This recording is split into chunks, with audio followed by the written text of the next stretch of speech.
9h45 sur la télévision Labari. Monsieur Dama, bonsoir et bienvenue à cette édition d'information. La révocation des responsables chinois de la Soraz CNPC et WOPCO et la fermeture de l'hôtel Solix au centre d'un point de presse ce matin au ministère du Pétrole. Le ministre du Pétrole, celui de la Justice et celle du Tourisme et de l'Artisanat ont donné les raisons de cette décision prise par les autorités nigériennes. Le résumé de ce point de presse avec Ismaël Moumouni Moussa sur les images de Sadou Domi. Le comportement subversif des responsables chinois de la CNPC, Soraz, WOPCO et l'hôtel Solux a conduit les autorités du Niger à la révocation de ces DG chinois et la fermeture de l'hôtel 5 étoiles.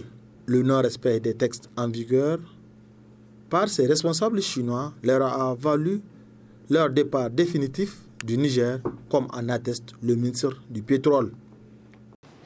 Quand on examine un peu les partenaires, on se rend compte que tant du point de vue des salaires qui sont donnés aux Nigériens, qui sont attribués aux Nigériens, que du point de vue de la part des contrats qui sont attribués aux entreprises nigériennes, il y a un déséquilibre manifeste qui serait inadmissible que des employés qui travaillent dans une même entreprise avec les mêmes contraintes et qu'à la fin du mois, que l'un ou les uns perçoivent le 1/5 ou le 1/6 ou le 10e du salaire des autres. Manne pétrolière, en tout cas que Dieu nous a accordé, Dieu nous a bénis,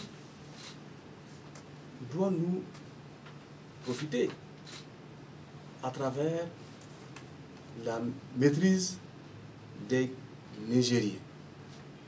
Les Nigériens doivent reprendre en main cette activité pétrolière. Et pour ça, il faut un transfert de compétences. On se rend compte qu'après 20 ans de partenariat, jusqu'à présent, les postes clés sensibles pour les majeurs continuent à être occupés par les expatriés. C'est-à-dire que manifestement, il n'y a pas une volonté réelle de transfert de compétences aux Nigériens. En outre, quand on regarde les marchés ou les prestations de services, pour l'essentiel, les prestations de services sont exécutées par des sous-traitants expatriés. Les entreprises nigériennes sont limitées à exécuter des tâches plus ou moins subalternes. L'État du Niger est actionnaire minoritaire à la Soraz. Il n'est pas actionnaire à la CNPC comme qui est la société mère. Et il n'est pas actionnaire également à OPCO. Cela veut dire que nous sommes coupés des réalités de la vie de ces entreprises. On ne peut consommer le document qui veille bien qu'on soit informé. Voilà pourquoi, pour la CNPC, nous avons écrit, nous avons informé que nous allons envoyer des représentants à l'opérationnel qui vont quand même nous aider à mieux appréhender le fonctionnement et la vie réelle de la société. De façon à ce que les informations qui nous sont parvenues, déjà en amont, on est informé. Et en aval également, lors de l'exécution, ce qui n'est pas le cas actuellement. Idem aussi pour l'hôtel chinois Solux qui se considère comme un terrain conquis, balayant les textes du secteur, affirme la ministre du Tourisme et de l'Artisanat. Les faits et circonstances qui entourent la gestion de cet hôtel et fait suite à des comportements qui contreviennent aux normes légales et aux engagements du secteur touristique. Parmi ces raisons, nous avons la location à long terme des chambres à des sociétés chinoises, CNPC, NP et WOPCO. Contrairement à la réglementation hôtelière qui prévoit la location de manière permanente aux sociétés de voyage, notamment au mépris de la taxe sur les nuitées. Nous avons le refus aux inspecteurs des établissements touristiques d'accéder aux locaux de l'hôtel. La cession d'une partie des terrains sans l'accord préalable des autorités compétentes. La non-communication des documents nécessaires pour le contrôle de l'exploitation et les registres des clients comme les bilans annuels, le compte des résultats, etc. Face à ces manquements répétés, le ministère de l'Artisanat et du Tourisme a pris la décision de retirer la licence d'exploitation à la société Solux International en application à la réglementation en vigueur à la matière. Cette décision des autorités vise à garantir les droits du Niger et de son peuple, et cela n'entache en rien les relations entre la Chine et le Niger. La rubrique Ramadan à présent de cette soirée correspondant à la 20e nuit de ce mois béni de Ramadan porte sur les invocations et évocations recommandées durant cette période. Plus de détails dans ce reportage signé Leila Garba. En ce mois béni de Ramadan, il est très important pour les fidèles musulmans de multiplier les bonnes actions, les zikrs, dans ce mois béni et de se comporter de la bonne manière. Le zikr le plus recommandé pendant le mois béni de Ramadan et le plus grand, c'est la lecture du Coran. Parce que le Coran a été descendu pendant Ramadan et Malaïka Jibril venait répéter le Coran avec le prophète Mohammed sallallahu alayhi wa sallam. Par conséquent, il faut multiplier la lecture du Saint-Coran. Même si c'est une seule sourate qu'on connaît, il faut multiplier cette lecture. C'est le plus grand zikr, le plus important. Mais il y a aussi les autres formes de zikr, de la recherche du pardon, de la recherche de protection, de la recherche de la miséricorde de Dieu de façon générale. Donc, toute bonne œuvre, chaque bonne œuvre est quintuplée, c'est-à-dire la récompense d'une bonne œuvre est multipliée, quelle qu'elle soit une œuvre obligatoire, surrogatoire ou une œuvre relevant de la sunna, sa récompense est multipliée pendant le mois béni de Ramadan. Et le zikr, c'est quelque chose qui approche de Allah subhanahu wa ta'ala, mais ça raffermit la foi, ça élève un degré, ça purifie, par conséquent, occupant notre temps, nos marges de temps, en faisant beaucoup de zikr. Comme l'a expliqué Oustaz Haladou Yahaya, chaque action compte et est récompensée par Allah. Le mois de Ramadan, c'est un mois de zikr, puisque c'est le mois privilégié au cours duquel il faut d'ailleurs plus se préserver des paroles obscènes, de la médisance, de la calomnie, puisque Allah nous a promis les meilleures choses qui soient, son pardon et le paradis une fois qu'on est agréé au cours du mois béni de Ramadan. Ainsi, il est à retenir que durant ce mois béni de Ramadan, il est essentiel de multiplier les invocations et bonnes œuvres pour gagner la face d'Allah. Notre reporter Roumanatou Alfazazi s'est quant à elle intéressée à l'utilisation des cure-dents pendant cette période de Ramadan. Suivez l'utilité des cure-dents dans ce reportage. Le jeûne du mois de Ramadan est l'un des 5 piliers de l'islam et il représente un acte de dévotion et de piété important pour les musulmans. Pendant ce mois sacré, les croyants s'abstiennent de manger et de boire de la levée au coucher du soleil. Cependant, il y a des situations dans lesquelles où les jeûnes peuvent être invalidés en posant certains actes déconseillés. Cette période, beaucoup de jeûneurs utilisent les cure-dents pour entretenir leur bouche. Mais attention, il y a des cure-dents qui peuvent invalider le jeûne si on les utilise. Pour une personne qui fait le carême, elle doit utiliser ce qu'on dit aswak, cure-dent en islam. Donc ça, si c'est pour les gens, c'est qu'on vend là, pour les bois. Il faut pour les bois là, tu peux l'utiliser toute la journée, le matin jusqu'à le soir. Mais ça ne soit pas très sucré. C'est pas faut utiliser ça. Il faut utiliser un bois qui est vraiment mulet. C'est pas sucré, c'est pas il n'a pas un goût quoi, qui peut vraiment gâter ton carême. Ainsi, il existe toute une gamme de cure-dents en islam qui peuvent invalider le jeûne. En tout cas, tous les bois qui est comme les nimes là, parce qu'il a un goût vraiment très fort, on ne peut pas utiliser ça.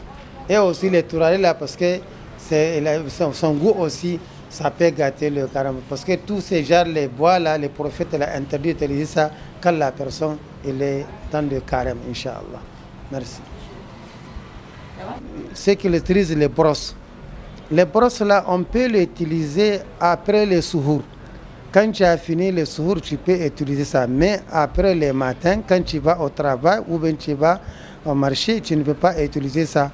Parce qu'il a un goût là, ça ne sort pas très bien. Donc vraiment, il est risqué de gâter ton carême.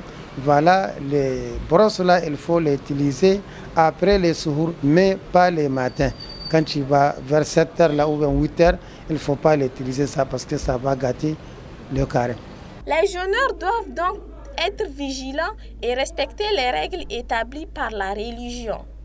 Ils doivent être aussi prudents dans les actes à poser tout au long de ce mois. Et un mot du sport dans cette édition dans le cadre des éliminatoires de la Coupe du Monde 2026.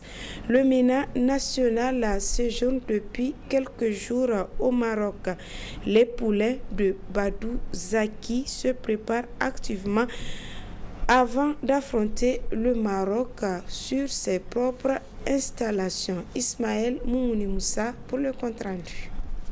C'est au centre de Wydad Athletic Club de Casablanca que le MENA national s'active avant d'affronter le Maroc dans le cadre de la 6e journée des éliminatoires de la Coupe du Monde 2026. Tout se passe bien, en témoigne le capitaine. C'était bien, comme d'habitude, tout le groupe commence à être là. Donc je crois qu'il manque que 2 ou 3 joueurs. Donc là, on a fait une très belle séance avec beaucoup de plaisir et de concentration. Donc il faut continuer dans ce sens. Vous savez, il y a toujours des plans de vol à chaque sélection, donc ça a toujours été comme ça. Donc là, les autres vont rejoindre l'équipe plus tard demain. Voilà, donc il manque que 2 joueurs, mais l'ossature est déjà là. Comme on le dit, on est une équipe nationale, donc on va travailler le temps que tout le monde soit avec nous pour pouvoir bien affiner le match du 21, Inch'Allah. Les poulains de Badou Zaki se préparent pour ce match, y compris les nouveaux venus qui s'adaptent au fur et à mesure, comme en atteste le capitaine. Vous savez, ici, on vit en famille. On essaye d'adapter ceux qui viennent d'arriver. Donc, nous, c'est notre rôle. On a toujours aidé ceux qui sont arrivés parce que nous aussi, quand on a commencé, les anciens nous ont aidés. Donc, l'adaptation, ça se passe bien. Vous le voyez qu'on vit vraiment en équipe. Et comme on dit, l'équipe nationale, on prend aussi les joueurs du moment, les joueurs qui sont en compétition. Donc il n'y a pas de nouveaux, il n'y a pas d'anciens. Il faut toujours être au top pour pouvoir être là. Les Nigériens ont pris goût aux exploits des compatriotes. Alors ils attendent que l'équipe nationale récidive en battant le Maroc sur ses propres installations. Car impossible n'est plus nigérien. Place à présent à notre rendez-vous hebdomadaire de la chronique judiciaire dont le numéro d'aujourd'hui traite du contentieux administratif. C'est un sujet traité par Maître Maman Lawali Dambatouré. Il est membre du droit sans frontières. Très bonne réception et au revoir.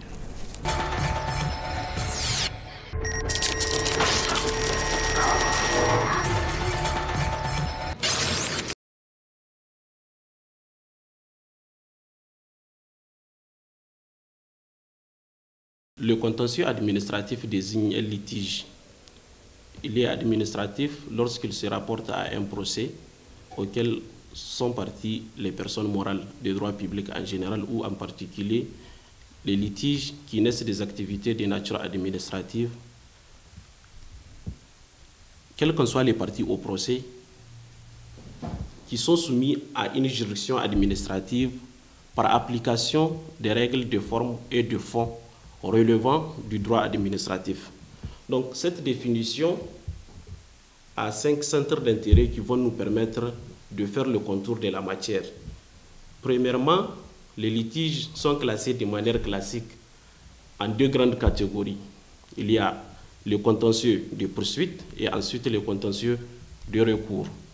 Au niveau du contentieux de poursuite, c'est l'administration elle-même qui est la plaignante.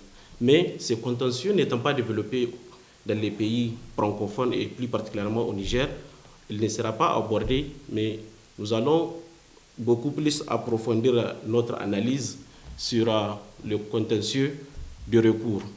Il comprend deux grandes subdivisions. Il y a le contentieux de pleine juridiction et ensuite le contentieux de l'excès de pouvoir. Au niveau du contentieux de l'excès du pouvoir, il y a 4 recours. Il y a le recours pour excès de pouvoir, il y a le déféré préfectoral et il y a le recours en appréciation de la légalité et enfin le recours en déclaration d'inexistence juridique. Donc au niveau de recours de pleine juridiction, le recours de pleine juridiction est beaucoup plus diversifié que le recours pour excès de pouvoir. Donc dans cette catégorie, il y a 2 sous-branches. Il y a le recours objectif de pleine juridiction et le recours subjectif de pleine juridiction. Le recours objectif de pleine juridiction a trait à une décision administrative que le requérant demande à l'administration d'annuler, de modifier ou réformer ou de rapporter à y substituer une autre décision au besoin. Donc, ces genres de recours sont notamment le recours électoral, les recours fiscal, les recours mais des édifices menaçant ruine. Ensuite, deuxièmement, je disais tantôt qu'il y a le contentieux objectif et le contentieux subjectif. Au niveau du contentieux subjectif, c'est quand le requérant demande à l'administration de la réparation d'un préjudice qu'il estime avoir subi. Donc, à ce niveau, il a demandé la condamnation au juge de condamner l'administration à une somme déterminée. Donc, c'est en quelque sorte le recours contractuel et extra-contractuel de l'administration. On désigne ces recours sous l'expression responsabilité administrative. Deuxièmement, les autorités administratives sont prioritairement concernées, mais en dehors d'elles, de particuliers qui se voient confier la gestion d'un service public peuvent être à l'origine d'un contentieux administratif. Ensuite, toute autre institution nationale, Assemblée nationale, Cour constitutionnelle, peuvent provoquer un recours, peuvent provoquer un contentieux administratif. Au regard des portées de nature administrative qu'ils mènent, par exemple dans leurs relations avec les agents qu'ils emploient.